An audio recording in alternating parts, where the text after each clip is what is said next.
인생을 살아가는 모든 사람은 다 행복하기를 바랍니다.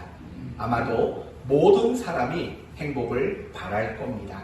그러나 누구도 인생을 살면서 행복한 일만 겪으며 살 수는 없습니다. 필연적으로 모든 사람은 어려운 일들을 겪으며 살 수밖에 없는 겁니다. 이것이 세상 사람들만의 이야기가 아니라 예수를 믿는 우리의 이야기이며 하나님을 아버지라고 고백되는 이야기라는 것을 잘 알고 있습니다. 맞습니다. 우리가 그리스도인이라고 해서 믿음을 가졌다고 해서 우리에게 행복한 일만 일어나는 건 아닙니다. 때로는 어려운 일들이 우리를 힘겹게 만드는 순간들도 분명히 있는 겁니다. 오늘 우리가 함께 읽은 본문 역시 인생의 다양한 어려움을 만난 사람들의 이야기를 소개하고 있고 그들을 도우셨던 예수님의 이야기를 또한 소개하고 있습니다. 그러므로 오늘 말씀을 통해서 우리가 어려움을 당할 때 가장 먼저 알아야 하는 것이 무엇인가 이 부분을 살펴보고 더 나아가서 우리가 어려움을 당할 때 우리는 어떻게 해야 하는가 이 부분을 함께 묵상하는 시간 갖도록 하겠습니다. 이제 38절 말씀을 봅시다. 38절을 보시면 예수께서 일어나 회당에서 나가사 누구의 집에 들어가셨다고 합니까? 시몬의 집에 들어가시니 라고 말을 합니다. 여기서 말하는 시몬은 누구일까요? 여러분이 잘 아는 그 사람입니다. 그 사람이 누구죠? 베드로를 말하는 겁니다. 예수님은 회당에서 가버나움 회당에서 사람들을 가르치셨습니다. 그리고 나서 나오시고 바로 베드로의 집으로 찾아가셨습니다. 왜 가셨는지 정확한 이유는 알지 못합니다. 어떤 사람들은 그 이유를 이렇게 말합니다. 이제 회당 예배가 마쳤기 때문에 식사를 하기 위해서 찾아간 것이다. 이렇게 말하는 사람들도 있습니다. 그러나 정확한 이유는 알지 못합니다. 하지만 분명한 것은 무엇이냐면 그 베드로의 집에는 장모가 있었고 그 장모는 아주 중한 병에 걸려 있었다는 겁니다. 어떤 병이라고 기록이 되어 있습니까? 열병이라고 말합니다. 아주 고열이 나는 그리고 이 고열이 오래도록 지속되는 예를 들면 말라리아나 장티푸스나 이런 풍토병들 그런 것으로 인한 심각한 열병에 걸려 있었던 것을 보게 됩니다. 그리고 중요한 것은 예수님이 누군가에게 요청을 듣게 되는 겁니다. 저 베드로의 장모를 고쳐주십시오 라고 요청을 듣게 되었고 예수님은 베드로의 장모를 고쳐주셨습니다. 그리고 40절 말씀을 보시면 이제 해 질 무렵이 되자 사람들이 온갖 병든 자를 데리고 예수님에게 찾아 나옵니다. 정말 다양한 질병으로 어려움을 당하는 사람들을 예수님에게 데리고 온 겁니다. 그러자 예수님은 어떻게 하셨습니까? 자신을 찾아온 사람들 일일이 안수해 주시면서 그들을 또한 고쳐 주셨습니다. 그리고 41절 말씀을 보시면 병든 사람만 예수님에게 나온 게 아닙니다. 41절 여러 사람에게서 귀신들이 나가며 라고 말을 합니다. 예수님은 귀신 들린 사람들에게 귀신으로 인해서 어려움을 당하는 사람들을 고쳐주시는 이런 일도 예수님이 하셨습니다. 그런데 41절 보시면 좀 우리가 이해하기 어려운 표현들이 좀 나옵니다. 이런 표현이 나옵니다. 이제 귀신이 쫓겨나갑니다. 그러면서 소리 질러서 뭐라고 말하냐면 당신은 하나님의 아들입니다. 이렇게 큰 소리로 귀신이 외치는 겁니다. 그러자 예수님은 꾸짖습니다. 입 다물어.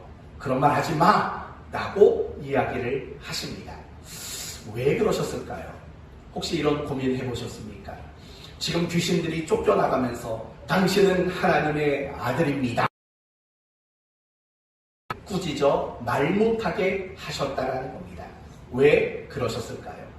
지금 귀신이 하는 말이 틀렸기 때문일까요? 당신은 하나님의 아들입니다. 당신은 그리스도이십니다. 과연 이 말이 틀렸기 때문에 귀신들을 꾸짖고 그들에게 말 못하게 하셨을까요? 사실은 아닙니다. 귀신들이 한 말은 정확한 말입니다. 예수님은 하나님의 아들이시고 그리스도이십니다. 그런데도 불구하고 그렇게 말하는 귀신들을 예수님은 꾸짖으셨습니다. 그런데 재미있는 건 뭐냐면 마태복음 16장을 보시면 예수님이 제자들에게 묻습니다. 너희들은 나를 누구라고 하느냐? 누구라고 생각하느냐? 그러자 베드로는 이렇게 대답합니다. 주는 그리스도시요 살아계신 하나님의 아들입니다. 라고 고백을 합니다. 그러자 예수님은 그 고백을 들으시고 베드로를 엄청 칭찬해 주십니다. 그런데 이상하지 않습니까? 오늘 본문에서 귀신들이 했던 고백이나 마태복음 16장에서 베드로가 한 고백은 사실은 똑같은 고백입니다. 베드로도 예수님을 하나님의 아들이라고 고백했고 그리스도라고 고백했습니다. 오늘 본문의 귀신들도 역시 예수님을 하나님의 아들이며 그리스도라고 고백하고 있습니다. 그런데 귀신이 말하는 것은 꾸짖고 또 베드로가 말한 것은 칭찬을 하셨다는 겁니다. 똑같은 대답인데 누구는 꾸중, 과연 이유가 뭘까요? 왜 예수님은 귀신들의 그 고백을, 그 말함을 꾸짖으셨을까요? 크게 두 가지로 여러분에게 설명할 수 있습니다. 첫째는 귀신들이 한 그 말은 믿음이나 어떤 신앙의 고백으로 드려진 것이 아니기 때문에 그렇습니다. 그러나 베드로의 경우에는 그 말이 자신의 믿음과 자신의 신앙 고백에서 나온 것인 거죠. 그러니까 그는 칭찬받았고 귀신은 꾸중을 들을 수밖에 없었습니다. 그러나 그것보다 더 중요한 두 번째 이유가 있습니다. 그것은 원하지 않으시기 때문에 그렇습니다. 무엇을 원하지 않으셨냐면 예수님은 자신이 병든 자를 고치고 귀신을 쫓아내는 그 모습으로 자신이 그리스도라는 것, 하나님의 아들이라는 것, 그것이 증거되는 것을 원하지 않으셨기 때문에 그렇습니다. 왜냐하면 예수님은 이 땅에 오셔서 자신이 하나님의 아들이고 자신이 그리스도라는 사실을 무엇으로 증거하기를 원하셨냐면 바로 십자가를 통해서 증거하기를 원하셨던 겁니다. 그래서 예수님이 십자가에서 운명하셨을 때 백부장이 이런 고백을 합니다. 진실로 하나님의 아들이었도다 라는 고백이 나오는 거죠. 어떤 능력을 행하고 어떤 기적을 행하시고 귀신을 쫓아내는 것, 그것으로 자신이 하나님의 아들이며 그리스도라는 것이 증거되는 것, 그것을 원하지 않으신 겁니다. 이 이야기는 마태복음 16장의 베드로의 이야기 속에서도 한 번 더 확인이 가능합니다. 베드로가 고백을 합니다. 당신은 하나님의 아들이시고 그리스도이십니다 라고 고백을 합니다. 그러자 예수님은 비로소 제자들에게 무엇을 말하냐면 내가 예루살렘에 올라갈 것이다. 그리고 지도자들에 의해서 나는 붙잡힐 것이다. 그리고 결국 나는 죽을 것이다. 라는 자신의 죽음에 대한 이야기를 비로소 제자들에게 꺼내놓게 됩니다.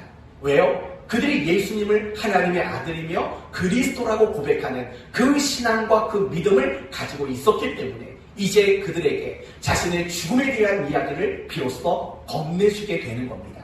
그때 베드로가 뭐라고 말하냐면 예수님, 그런 일이 주님에게 일어나지 않기를 원하나이다 라고 말을 합니다. 무슨 말이에요? 왜 죽으십니까? 죽지 마십시오. 그런 일이 하는 겁니다. 그때 예수님은 베드로에게 아주 무시무시한 말을 합니다. 뭐라고 말했습니까? 이렇게 말합니다. 사탄아, 내 뒤로 물러가라 라고 말하는 거죠.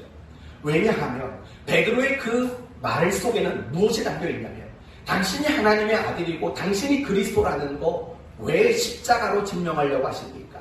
왜 죽는 걸로 증거하시려고 합니까? 능력으로 하십시오. 권능으로 하십시오. 엄청난 기적으로 하십시오 라는 바람을 그가 가지고 있었던 거죠. 그러니까 베드로의 그 말 속에는 결국 오늘 본문이 말하는 이 귀신이 당신은 하나님의 아들입니다. 그리스도입니다. 라고 말하는 그 의도와 동일하게 같다라는 겁니다. 그래서 예수님은 이 귀신이 비록 자신이 하나님의 아들이 맞고 그리스도가 맞음에도 불구하고 꾸짖어서 말 못하게 하신 이유가 거기에 있다는 겁니다. 기적과 능력으로 증거되는 그리스도, 그게 아니라 오로지 나는 십자가로만 증거되는 하나님의 아들이기를 원하는 예수님의 그 마음이 이 속에 담겨져 있다는 겁니다. 사실 예수님의 이 고백이, 이 마음이 우리에게도 있어야 하는 겁니다. 우리는 내가 그리스도인이라는 것이 무엇으로 증거되기를 바라냐면 부자가 되는 방법으로, 출세하는 방법으로, 잘 사는 방법으로 내가 하나님의 사람이라는 것이 증거되기를 바라는 사실 그런 식의 마음들이 우리 모두에게 있습니다. 그러나 그렇지 않습니다. 내가 그리스도인이라는 것이 증거되어야 하는 유일한 방법은 우리에게도 십자가뿐이라는 겁니다. 그래서 마태복음 16장에 예수님이 제자들에게 하셨던 말씀이 있습니다. 아무든지 나를 따라오려거든 자기를 부인하고 자기 십자가를 질 것이다 라고 말씀하신 거죠. 우리는 예수님의 이 가르침을 기억하셔야 합니다. 내가 하나님을 믿는 사람, 내가 그리스도인이라는 것, 다른 걸로 증거하려고만 안 됩니다. 내 모습 속에서 날마다 드러나고 있는 십자가, 그리고 자기 부인, 이것으로 내가 신자이고 믿는 자이고 내가 그리스도인이라는 것이 증거되기를 소원하는 이 마음을 우리 모두가 품었으면 좋겠습니다. 다시 오늘 본문의 이야기로 돌아와 본다면 결국 예수님이 시몬의 장모의 열병을 고쳤고 각양각색의 병든 자를 고쳤고 또 귀신 들린 자에게서 귀신을 쫓아내주시는 내용이 오늘 본문의 내용입니다. 그러니까 결국은 오늘 본문에 등장하는 인물들은 모두가 어떤 사람입니까? 다양한 어려움을 겪고 있는 사람, 다양한 어려움으로 고통당하고 있는 사람들, 그들이 오늘 본문에 소개되고 등장하고 있다는 겁니다. 여기서 우리는 한 가지 중요한 것을 알아야 합니다. 무엇이냐면 하나님을 믿는 사람, 그리고 하나님을 섬기는 사람에게도 어려움이라는 것은 있다라는 사실을 우리는 알아야 하는 거예요. 우리가 어떤 어려움을 겪을 때 가장 먼저 우리가 인식해야 되는 것, 비록 내게 어려움이 왔을지라도 이건 당연한 일이다 라고 생각할 줄 아는 것, 사실은 이것이 우리에게 굉장히 필요한 자세이고 알아야 할 것이라는 겁니다. 제가 이렇게 말씀을 드리는 이유는 이런 겁니다. 대부분의 신자들은 신앙을 가졌다라는 것으로, 내가 하나님의 자녀라는 것으로, 내가 예배드리고 기도한다는 것으로, 내가 열심히 충성 봉사한다라는 것으로 내게 어려움이 오지 않을 것이라는 그런 생각을 가지고, 그런 바람을 가지고 있는 성도들이 적지 않기 때문에 그렇습니다. 그러나 우리 분명히 기억하십시다. 내가 아무리 믿음이 좋아도, 내가 아무리 열심을 가지고 있어도 어려움을 겪는 것은 당연한 일이고 필연적인 일이라는 것을 우리는 알아야 한다는 겁니다.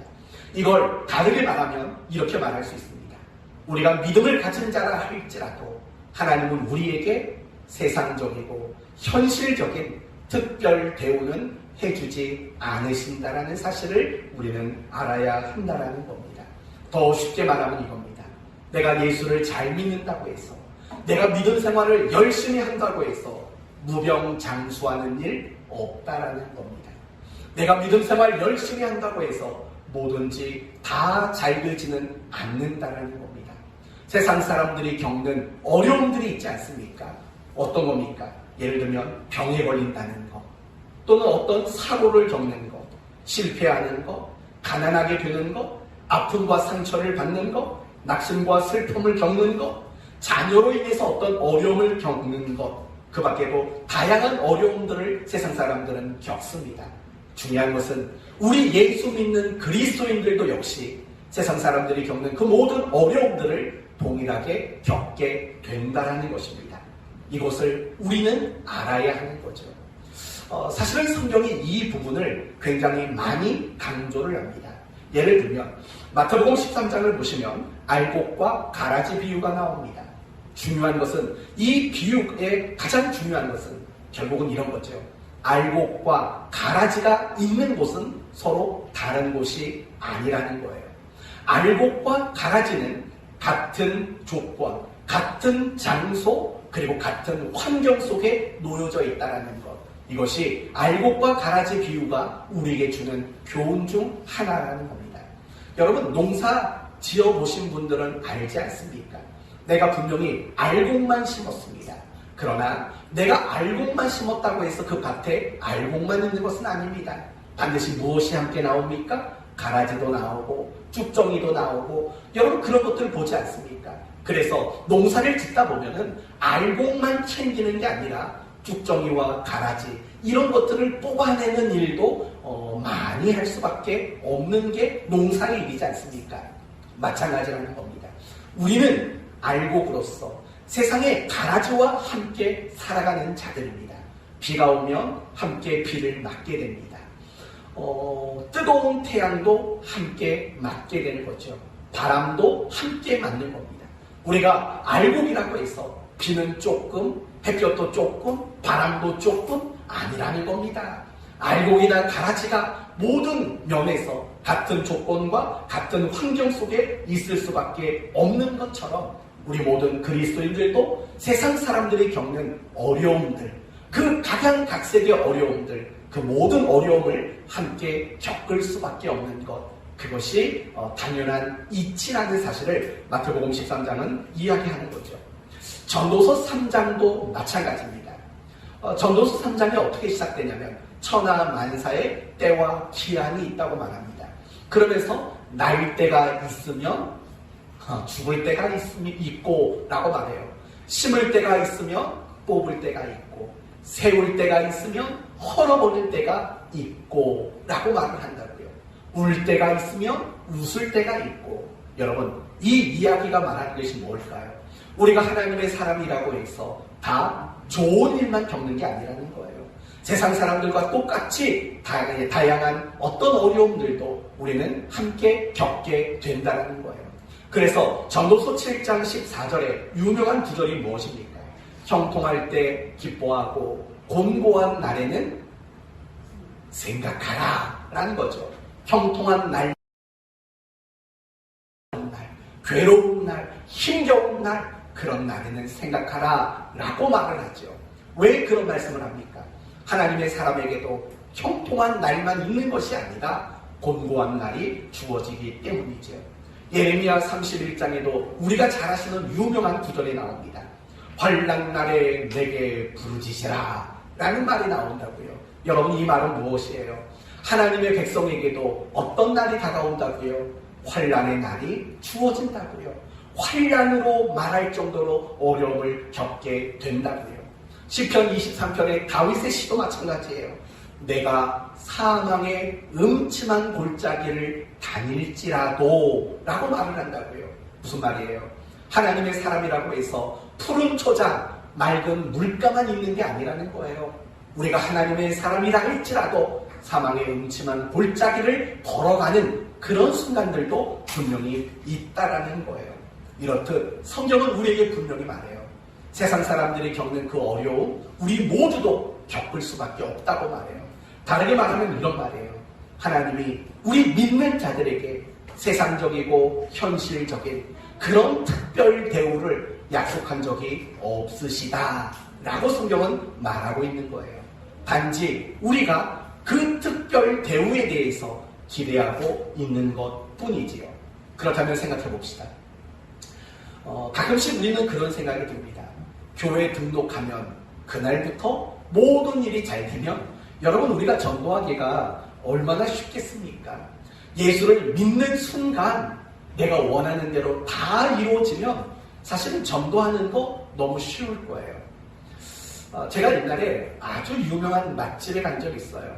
맛집에 간 적이 있는데 그렇다고 뭐 좋은 집은 아니고요. 냉면집인데 이 냉면 한번 먹으려면 30분, 40분씩 그 땡볕 아래 줄을 서야지 먹는 냉면집이 있어요. 여기 일산에 있어요. 고양시에.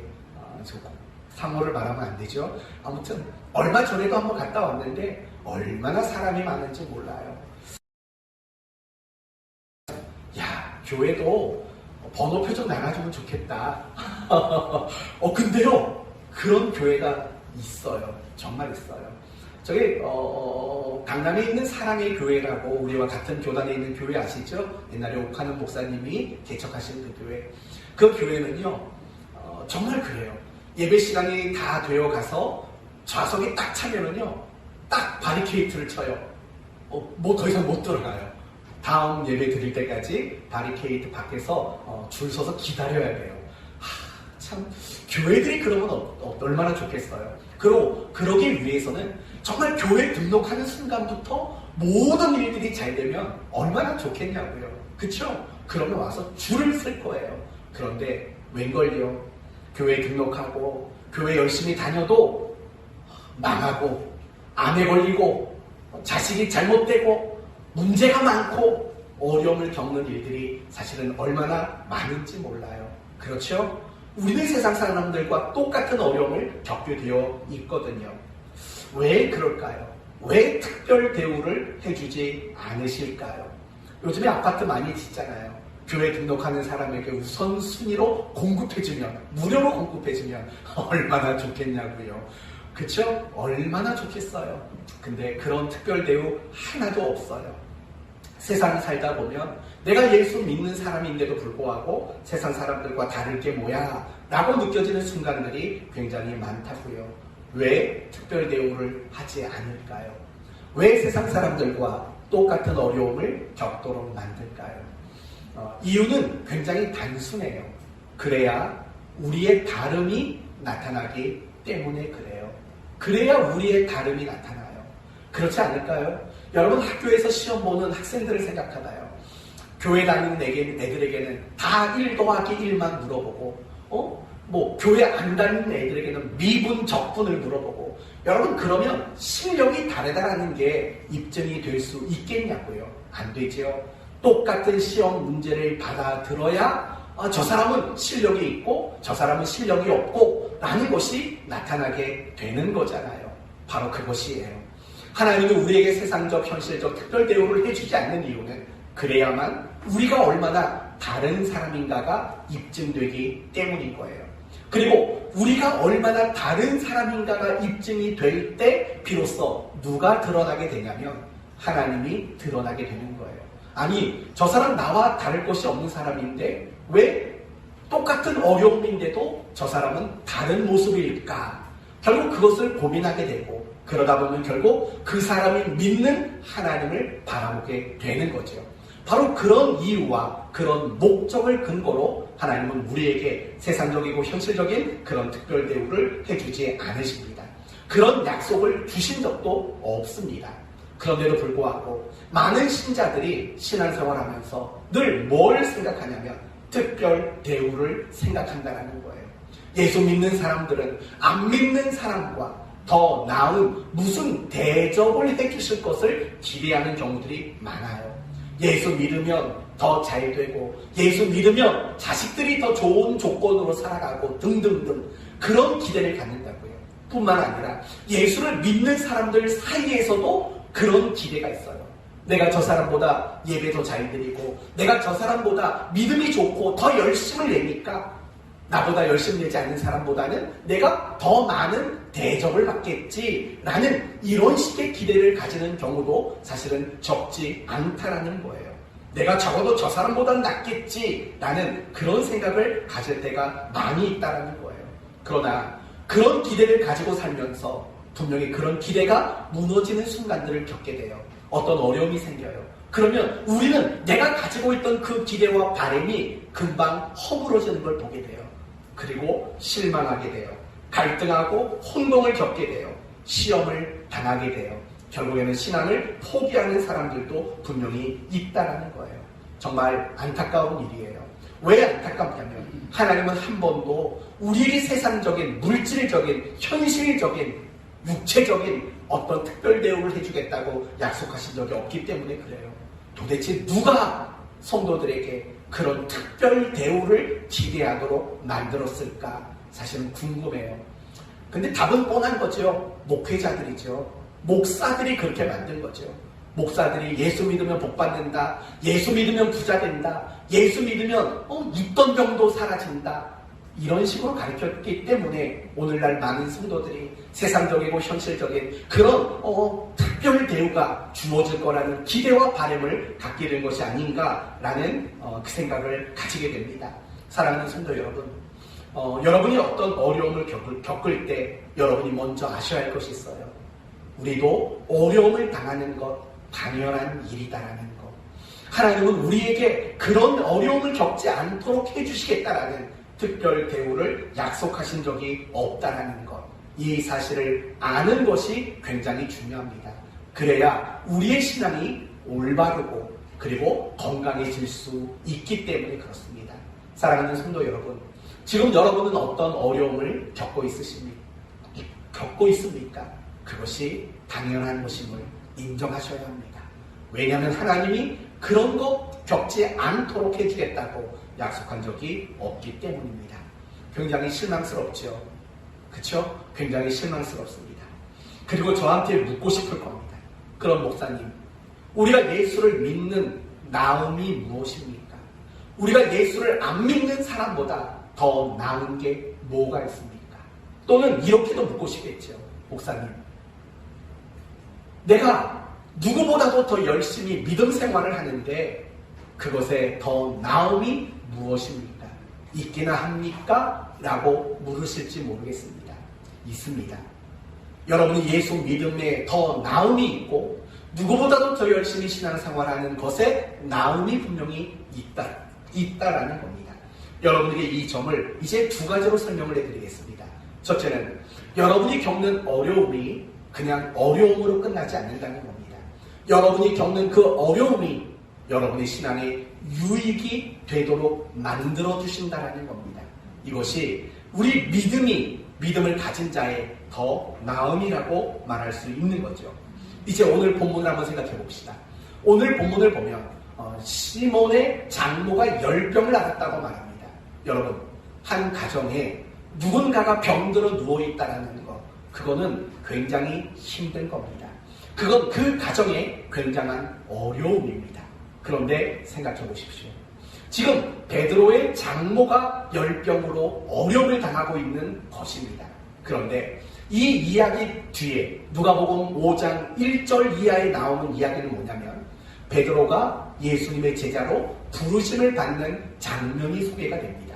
이런 내용이죠. 베드로가 밤이 낮도록 고기를 잡았지만 한 마리도 잡지 못했습니다. 그리고 모든 어업을 중단하고 다음날 고기잡이를 준비하기 시작했습니다. 그물을 싣고 그물을 꼬매고 있었습니다. 그때 예수님이 뭐라고 말씀하시냐면 이렇게 말합니다. 깊은 곳에 가서 그물을 내려라 라고 말을 한다고요. 그때 베드로는 그 말씀에 순종했습니까? 불순종했습니까? 순종했다고요. 목수의 아들이 한 그 말에 기꺼이 순종하고 많은 고기를 잡았고 그 결과 주님을 따라가는 제자의 삶이 시작되었다는 거예요. 그렇다면 이런 생각해 보세요. 베드로는 어떻게 깊은 곳에 그물을 내리라는 그 말씀에 순종할 수 있었을까? 도대체 그런 순종을 만들어낸 계기가 뭘까 생각해 보신다면 바로 오늘 본문에 자신의 장모의 열병을 고쳐주셨던 그 예수님과의 만남이 있었다는 것도 우리는 알 수 있다는 거예요. 그렇다면 비록 이 베드로의 장모가 열병으로 고통당하는 것은 인간적으로 속상한 일이고 어려운 일이지만 그것이 결국에는 무엇을 만들어내는 재료가 되었습니까? 베드로를 주님의 제자가 되도록 만드는 신앙의 유익을 가져다주는 그 근거가 되었다라는 것입니다. 요셉이라는 사람의 이야기 속에서도 마찬가지입니다. 요셉은 많은 어려운 순간들을 겪었습니다. 형들에게 미움을 받았지요. 구덩이에 던져졌지요. 미디안 상인에게 노예로 팔렸지요. 그래서 애굽 나라의 보디발 장군의 노예가 되었지요. 억울한 누명을 쓰고 감옥에 갇혔지요. 여러분 생각해 보십시오. 얼마나 큰 고통이고 얼마나 큰 아픔이겠습니까? 얼마나 많은 어려움을 겪었겠습니까? 그러나 그 어려움이 요셉을 망하게 했습니까? 그 어려움이 요셉의 신앙을 무너지게 만들었습니까? 그렇지 않았다라는 겁니다. 도리어 요셉이 겪었던 그 모든 어려움들이 요셉으로 하여금 애국 나라의 국무총리가 되도록 만드는 근거가 되었고 무엇보다도 형들의 잘못을 고자질하던 그 수준 낮은 신앙의 사람으로 하여금 형들을 용서하고 형들을 책임져주는 사랑해주는 바로 그런 사람의 수준으로 그가 놀라운 신앙의 성장을 했다라는 겁니다. 이 모든 것들의 신앙의 유익의 근거는 어디에서 왔습니까? 그가 겪었던 수없이 많은 어려움들이 그의 신앙에 큰 유익을 주었다라는 겁니다. 그래서 창세기 50장 20절에 여러분이 잘 아시는 요셉의 유명한 고백이 있습니다. 뭐지요? 당신들은 나를 해하려 하였으나 하나님은 그것을 선으로 바꾸사. 다시 말하면 합력해서 하나님은 선을 이루시는 분이었습니다 라고 말하는 거죠. 마찬가지입니다. 그가 당한 모든 어려움, 이 어려움을 신앙의 유익, 신앙의 선을 이루는데 하나님은 써주신다라는 것이죠. 우리 입장에서도 한번 생각해 봅시다. 여러분은 어떻게 교회를 처음 다니게 되셨습니까? 크게 세 가지 때문일 겁니다. 첫째는 모태신앙, 내 의지와 상관없습니다. 태어났더니 교회에 나와 있는 겁니다. 모태신앙, 그렇죠? 또 두 번째 경우는 친구 때문에, 그렇죠? 또는 연애 한번 하려고 그것 때문에 교회에 나가는 경우들이 있죠. 청소년들, 청년들은 그런 경우들이 굉장히 많습니다. 저도 모태신앙이었습니다. 그러다 한동안 교회를 안 다니다가 다시 교회를 가게 된 계기가 연애 때문에 간 건 아닙니다. 친구가 있으니까 간 겁니다. 좋아하는 친구들이 있으니까 그냥 갔습니다. 가다 보니까 연애도 하게 된 거죠. 이거 부인 앞에서 이런 말 하면 안 되는데, 아무튼 다들 그냥 편지 써갖고 줄을 섰던 뭐 그런 재미난 기억도 있지요. 뭐 그런 경우. 또 하나는, 세 번째 경우는 어떤 경우일까요? 어려움을 만났을 때입니다. 어려움을 만났을 때 너무 어렵고 힘드니까 누가 옆에서 이런 말 한 거죠. 교회 한번 가봐, 그쵸? 어디 뭐 아무개 유용한 무당 찾아가봐 막 말을 하는 것처럼 교회 한번 가봐. 그런 어려움이 우리의 발걸음을 교회로 옮기도록 만들어준 거죠. 그렇다면 우리가 겪었던 그 어려움은 과연 나쁜 것일까요? 우리를 손해나게 했을까요? 아니죠. 우리를 교회에 나오도록 만들고 우리를 예수 믿도록 만들어 주었지 않습니까? 그런 유익을 준다는 거예요. 또 우리가 신앙을 가진 이후에도 마찬가지예요. 우리가 신앙을 가진 이후에도 사실은 얼마나 많은 어려움의 순간들을 겪는지 몰라요. 몸이 아프고 자식이 자꾸 직장 사업이 안 되고 뭐 그런 것들, 그거 말고도 사람과의 관계 속에서도 얼마나 많은 어려움들을 우리는 겪고 사는지 몰라요. 그런데 생각해 보세요. 여러분이 신앙을 가진 이후에 겪었던 그 어려움들이 정말 여러분을 손해나게 한 적이 있을까요? 여러분의 신앙을 방해한 적이 있을까요? 아니라고요. 도리어 여러분이 신앙을 가진 이후에 겪었던 그 많은 어려움들은요, 여러분으로 하여금 하나님께 더 가까이 나가게 하고 하나님을 찾게 했고 기도하게 만들었고, 그래서 결국에는 여러분의 신앙이 성장할 수밖에 없는 정말 중요한 근거로 여러분의 어려움이 그렇게 쓰여졌다는 것을 여러분은 잘 아실 거예요. 그게 우리에게 약속된 특별 대우라는 거예요. 그런 것들이, 그러니까 내가 겪는 어려움이 내 신앙에 유익을 가져다 주는 것, 그것이 안 믿는 사람보다 더 나음이라는 우리의 현실이라는 거죠. 세상 사람들은요, 아무리 어려움을 당해도 그것이 신앙에 유익을 가져다 주지를 못해요. 신앙이 없으니까. 그러나 우리는 달라요. 내가 겪는 어려움은 도리어 나의 신앙을 유익하게 만든다고요. 그게 특권이고 특별 대우고 그게 우리의 더 나음이라는 것을 알아야 되는 거죠. 또 한 가지가 있어요. 하나님이 우리를 도와주세요. 여러분, 제가 첫 번째 여러분에게 뭘 말씀을 드렸습니까? 우리가 겪는 어려움은 신앙에 유익이 되도록 만들어주는 것이 더 나음이고 특별 대우라고 말했습니다. 그것을 위해서요, 하나님은 우리가 어려움을 당할 때 우리를 도와주시는 거예요. 그게 우리의 특별 대우라는 거예요. 여러분, 오늘 본문을 보세요. 베드로 장로의 열병을 고치셨지요? 각양각색의 병든 자들을 고치셨지요? 그리고 귀신 들린 자들을 고치셨어요. 다르게 말하면 예수님은 그들을 도와주셨다라는 거예요. 바로 그 부분이 우리에게 주어진 더 나음의 약속인 거예요. 하나님은 우리로 하여금 세상적이고 현실적인 특별 대우를 약속하지는 않으셨어요. 그러나 우리가 어려움을 당할 때 우리를 도와주시겠다라고는 분명히 약속을 했다라는 거예요. 이번 주는 경건 프로그램이 암송입니다. 바로 시편 121편 1절에서 3절까지만 암송을 하면 되는데 내용은 이런 거예요. 내가 산을 향하여 눈을 들리라. 나의 도움이 어디서 올꼬. 나의 도움은 천지를 지으신 여호와에게서로다. 여호와께서 너를 실족하지 아니하게 하시며 너를 지키시는 이가 뭐하지 않는다고요? 졸지도 아니하시고 주무시지도 아니하시리로다. 여호와는 너를 지키시는 이시라. 여호와께서 내 오른쪽에서 내 그늘이 되시나니 낮에 해가 너를 상하지 아니하며 밤에 달도 너를 해치 아니하리로다. 여호와께서 너를 지켜 모든 환난에서 면하게 하시며 또한 내 영혼을 지키시리라. 여호와께서 너의 출입을 이제부터 지금까지 영원까지 지키시리로다. 이렇게 약속해 주셨다고요. 이게 우리의 더 나음이라는 것을 말하고 있는 겁니다. 하나님은 우리에게 도우시겠다고 약속하셨어요. 그리고 그 약속을 얼마든지 지켜주실 수 있는 분이라는 거예요. 이유가 뭔지 아세요? 그분은 권세와 사랑을 가지신 분이기 때문이라는 거예요. 권세와 사랑을 가지신 분이에요. 여러분 오늘 본문을 보세요. 오늘 본문을 보시면 예수님께서 열병을 꾸짖으시니까 그 병이 떠나갔어요. 예수님이 손을 얹으시니까 모든 병이 나았어요. 예수님이 귀신을 명하니까 귀신이 도망갔어요. 얼마나 놀라운 권세를 가지신 분이세요. 그분은 무엇이든 하실 수 있어요. 어떤 병도 고칠 수 있고 또 어떤 어려움에 처한 자들도 도우실 수 있는 권세를 가지신 분이세요. 그러나 권세만 가지신 분이 아니라 그분은 사랑도 가지고 계신 분이에요. 40절을 볼까요? 해질 무렵에 사람들이 온갖 병든 자들을 데리고 나오매 예수께서 그 다음에 뭐라고 말해요?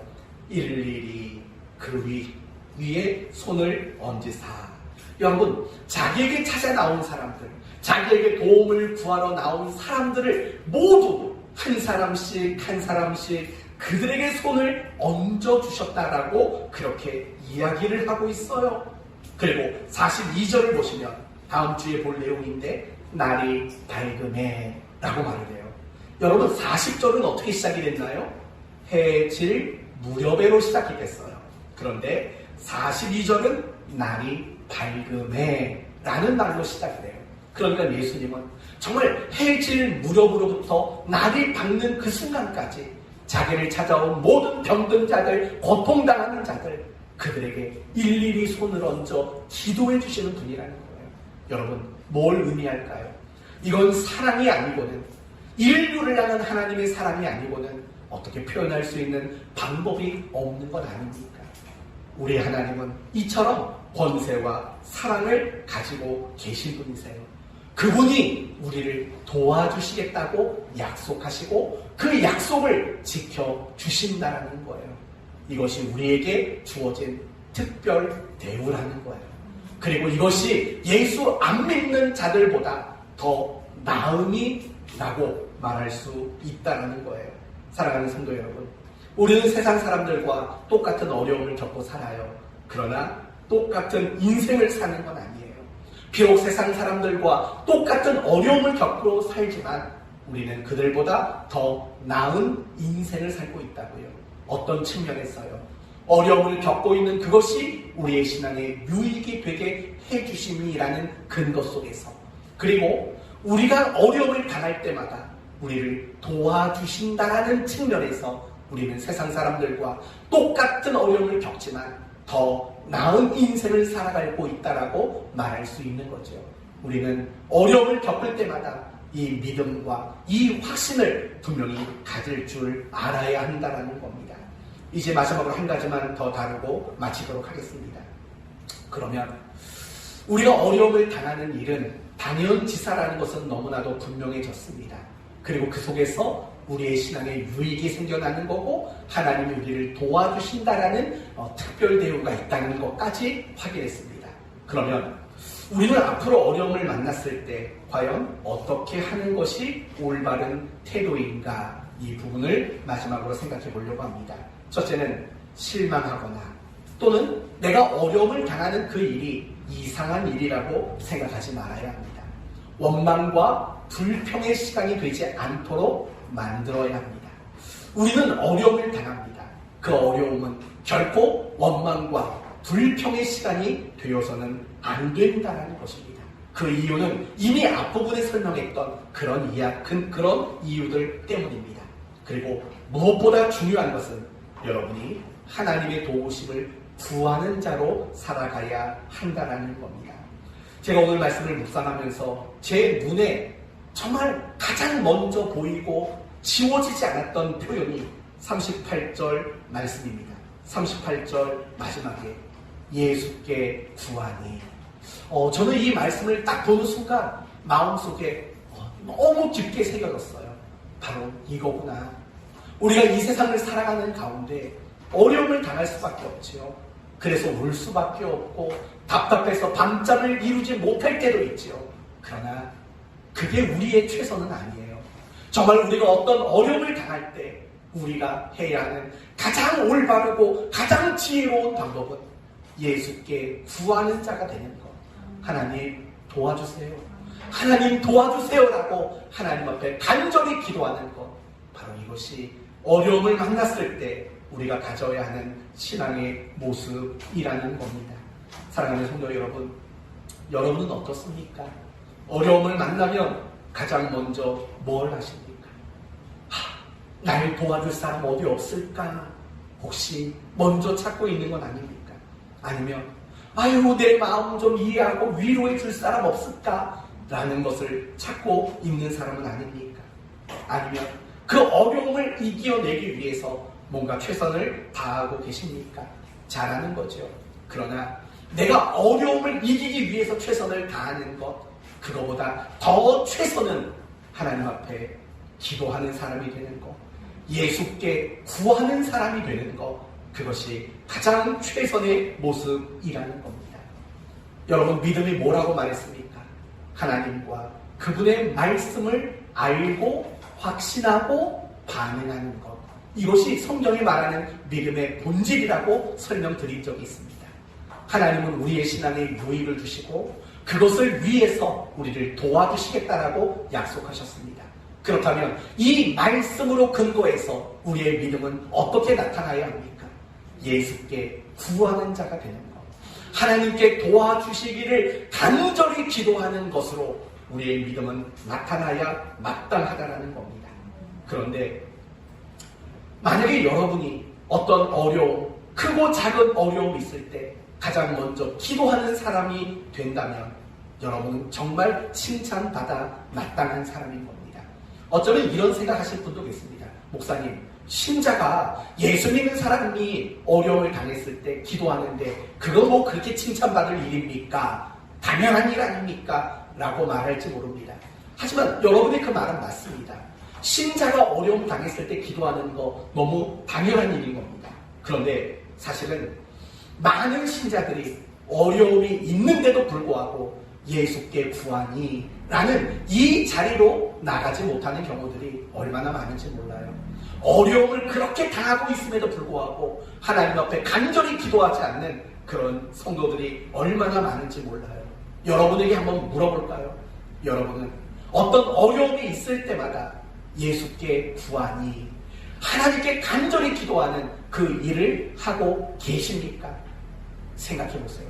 정말 여러분이 어떤 어려움이 있을 때 하루에 단 30분만이라도 하나님 앞에 간절히 기도하고 있는지 여러분 자신을 점검해 보셔야 합니다. 여러분 가운데 예 목사님 저는 기도합니다 이렇게 자신 있게 말씀하실 수 있는 분 과연 계십니까? 그런 분이 흔하지 않다는 겁니다. 그런 분이 많지 않다는 겁니다. 그러니까 신자가 어려움을 당했을 때 기도하는 일 당연한 것임에도 불구하고 칭찬받아 마땅하다고 말하는 이유가 바로 거기에 있는 겁니다. 예수께 구하니, 예수께 구하니. 이게 어려움을 처한 자들에게 나타나야 할 당연한 모습이며 가장 올바른 모습이라는 겁니다. 그러나 왜 많은 신자들이 어려움이 있는데도 불구하고 왜 구하는 자가 되지 못할까요? 왜 기도하지 않을까요? 몇 가지 이유가 있습니다. 첫째는 기도를 비현실적인 것이라고 생각하기 때문에 그렇습니다. 다시 말하면 기도는 내가 겪고 있는 이 어려움을 해결하는 방법은 되지 못한다라고 생각하기 때문이라는 거예요. 기도는 단지 신자로서 하는 것뿐이지 기도하는 것이 어떤 방법이 될 수 없다고 생각하기 때문입니다. 그러나 과연 그럴까요? 우리가 성경을 보면 기도를 통해서 하나님의 도우심을 받은 자들의 이야기가 얼마나 많습니까? 아이가 없었던 한나, 기도를 통해 그 어려움이 해결됐지 않습니까? 죽을 병에 걸렸던 히스기야, 기도를 통해 생명이 연장되지 않았습니까? 민족 말살 위기 가운데 빠져 있었던 에스더 시대의 유대인들, 기도를 통해 하나님의 도움을 그들이 공급받지 않았습니까? 기도는 비현실적인 것이 아닙니다. 기도는 우리의 인생에서 가장 현실적인 것입니다. 둘째, 기도하지 않는 이유는 기도의 능력을 믿지 못하기 때문입니다. 쉽게 말하면 이런 겁니다. 기도한다고 뭐가 달라지겠어? 라는 생각을 가지고 있으니까 기도하지 않는 거죠. 만약에 기도하면 달라질 수 있다고 믿는다면, 정말 기도하면 해결될 수 있다고 확신한다면 그래도 기도하지 않겠습니까? 아니죠. 그거에 분명히 확신한다면 기도할 수밖에 없는 겁니다. 재밌는 얘기 하나 해드릴까요? 어느 한 교회가 있었습니다. 그리고 그 교회 옆에 큰 술집이 들어섰습니다. 아니, 교회 옆에 술집이 들어서니까 교회가 여러 가지 모양새로 불편한 게 많습니다. 술 먹은 사람들이 맨날 교회 앞에서 주정 부리고 소리 지르고, 그러니까 교회가 기도하기 시작한 겁니다. 하나님, 저 술집 좀 제발 망하게 해주십시오 라고 기도를 한 거지요. 그런데 공교롭게도 라고 말해도 될지 모르겠지만 얼마 지나서 술집이 망한 겁니다. 그런데 술집 사장이 나중에 무슨 얘기를 들었냐면 저 교회가 술집 망하도록 기도했다는 것을 전해 들은 겁니다. 화가 머리끝까지 치밀어 오는 겁니다. 그래서 법정에 고소를 했습니다. 저 교회가 망하게 해달라고 기도해서 우리 망했습니다. 판사에게 얘기를 한 겁니다. 판사가 이제 그 교회 대표자인 목사를 불렀겠죠. 묻습니다. 그렇게 기도했습니까? 예, 기도했습니다. 할 말이 있습니까? 그랬더니 이렇게 말했답니다. 판사님, 기도한다고 술집이 망했겠습니까? 라고 말했다는 겁니다. 무슨 말인지 아시죠? 우리가 다 그런 생각 가지고 있다는 거예요. 우리가 그런 생각 가지고 있으니까 기도 안 하는 거예요. 그냥 기도는 그냥 해요. 하라니까. 근데 사실은 기도의 능력을 믿지 못하는 거죠. 무엇보다 가장 큰 이유는 그리스도인이 누군지 모르기 때문에 그래요. 성도 여러분, 그리스도인이 누구라고 생각하세요? 그리스도인이 어떤 사람이라고 생각하세요? 교회 다니는 사람? 죽으면 천국 갈 사람? 그 정도가 아니죠. 그리스도인은 이런 사람이에요. 세상의 힘으로 살지 않고 나의 힘으로도 살지 않고 오로지 하나님의 힘과 도우심으로 살기로만 작정한 사람, 이게 바로 그리스도인인 거죠. 세상에서 어떤 힘을 끌어다 쓰는 사람도 아니고 내 경험과 내 지식과 내 판단을 동원해서 사는 사람도 아니고 오로지 하나님의 도우심으로 오직 하나님의 힘으로만 공급받아 살기로 작정한 사람, 바로 그 사람이 그리스도인인 거죠. 그리고 그런 그리스도인들에게 나타나는 가장 중요하고 가장 두드러진 특징은 바로 기도인 것이죠. 그래서 여러분이 기도 생활을 어느 정도 하느냐는 사실은 여러분이 그리스도인으로서 자신을 얼마나 올바르게 이해하고 있는가가 확인되는 중요한 근거가 되는 거예요. 사랑하는 성도 여러분, 그리스도인은 세상의 힘을 끌어다 쓰는 사람 아니에요. 그리스도인은 자기 힘으로 사는 사람도 아니에요. 그리스도인은 하나님의 힘과 도우심으로만 살기로 작정한 사람이라고요. 그러니 어찌 기도하지 않을 수 있겠어요? 그리고 더 나아가서 우리가 어려움을 겪고 있는데 그런 그리스도인이 어떻게 기도하지 않을 수 있겠냐고요. 우리가 기도하지 않는 것은, 예수께 구하는 자가 되지 못하는 것은 그리스도인이 어떤 사람인지 모르죠. 교회나 나가고 죽으면 천국 갈 도장이나 받은 사람 밖으로는 이해하는 이해력이 없는 거죠. 사랑하는 성도 여러분, 여러분에게 정말 간곡하게 요청합니다. 이거 하나만 기억하고 가십시오. 예수께 구하니 이게 여러분의 모습이 되기를 바랍니다. 어떤 어려움이 있든지 없든지 매일매일마다 예수께 구하니 하나님, 오늘 하루 하나님의 자녀답게 살아갈 수 있도록 은혜 주시기를 구하는 자, 어려움이 있으면 그 어려움을 하나님 앞에 놓고 구하는 자, 이게 여러분의 모습이 되어지기를 바랍니다. 그리고 정말 한 가지 더 바라는 것은 여러분의 자녀에게 기도하는 사람이 될 것을 제발 가르쳐 주십시오. 여러분의 자녀가 기도하고 있는지 점검하셔야 합니다. 여러분의 자녀가 어떤 어려움이 있다면 기도하라고 말할 줄 아는 부모가 되어야 합니다. 왜냐하면 여러분의 자녀가 나이가 어리다 할지라도 그 나이에 맞는 어려움이 분명히 있기 때문에 그렇습니다. 여러분 자녀들이 평생 어려움을 겪으며 살 겁니다. 그런데 그 어려움 앞에 기도하는 것을 가르쳐 주지 않는다면 어떻게 하실 겁니까?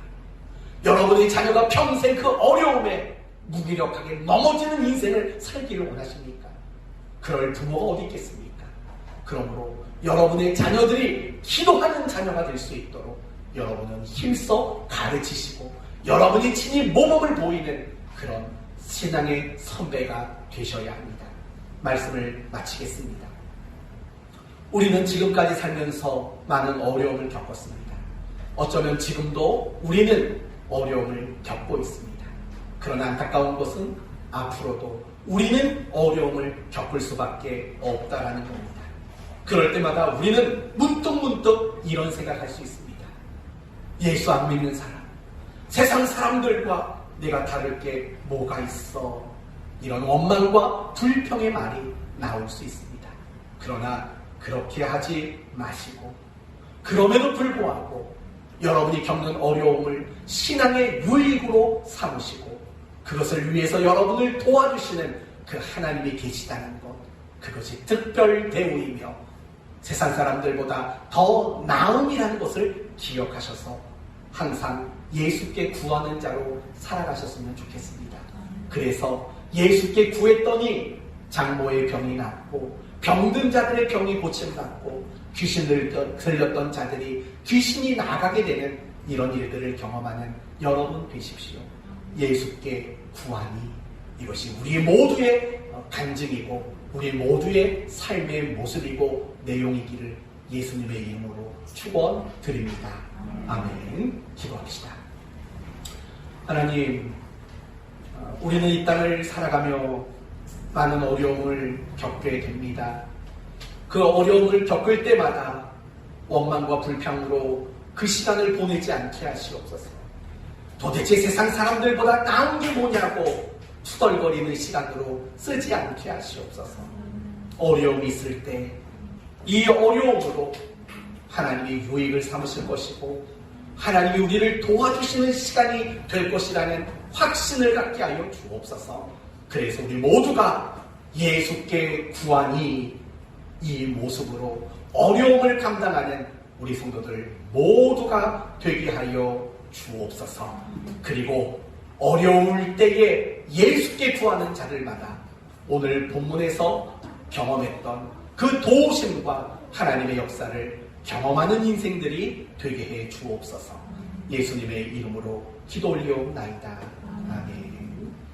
찬양 드리시며 준비